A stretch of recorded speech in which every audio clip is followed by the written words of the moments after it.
ধর্ষকদের ভাড়া করে আইটি সেল চালাচ্ছে বিজেপির অমিত মালব্য। গদ্দাররা চুপ কেন? প্রশ্ন তৃণমূলের বিজেপির আইটি সেলের প্রধান অমিত মালব্যর মুখোশ খুলে দিতে লোকসভা ভোটের আগেই কোমর বেঁধে মাঠে নামছে তৃণমূল।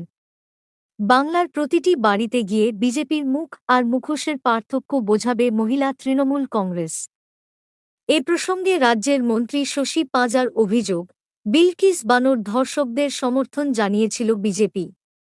জেল থেকে ছাড়া পাওয়ার পর জয়ের তিলক পরানো হয়েছিল, ফুলের মালা পরানো হয়েছিল।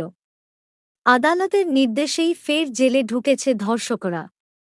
আসলে বিজেপি মেয়েদের প্রতিবিদ্বেষী মনোভাব পোষণ করে। শেকথাটাই আমরা মানুষের কাছে তুলে ধরব।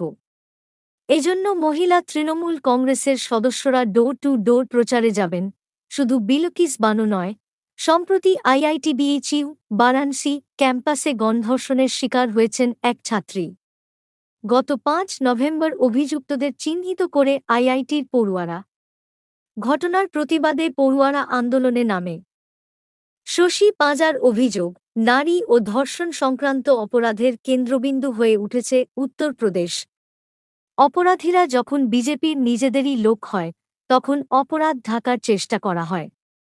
অমিত মালব্যর অধীনে বিজেপি আইটি সেলের ৩ জন সদস্যরা আইআইটি বিইচিউ গণধর্ষণ মামলার সঙ্গে যুক্ত। বিজেপির আইটি সেলের প্রধান অমিত মালব্য এখন নীরব কেন? এখন কেন তিনি টুইট করছেন না? অভিযুক্তদের বিরুদ্ধে তারা কি ব্যবস্থা নিয়েছে তার সংযোজন। আইটি সেল চালানোর জন্য ধর্ষকদের ভাড়া করেছেন অমিত। উত্তরপ্রদেশের ঘটনা তাই প্রমাণ করে, বাংলায় এই জিনিস চলবে না। এ বিষয়ে বাংলার বিজেপি নীরব কেন?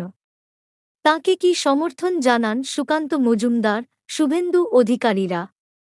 তা না হলে তো অমিত মালব্যকে দল থেকে তাড়িয়ে দেওয়ার কথা। এ ব্যাপারে বিজেপির কোনো প্রতিক্রিয়া জানা যায়নি।